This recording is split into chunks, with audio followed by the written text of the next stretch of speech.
Hello guys, welcome to my channel. Today we are going to see Hades save file location. I'll show you guys where it saves.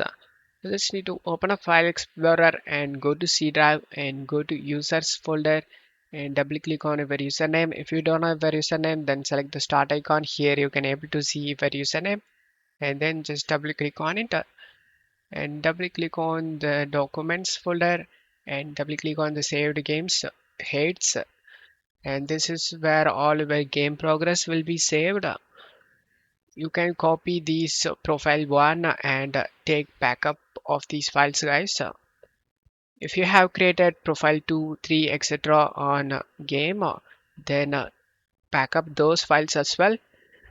And these are the files going to save where game settings like graphics, language etc, and back up these files. And that's all you have to do it, guys. Don't forget to leave a like, guys. Thank you.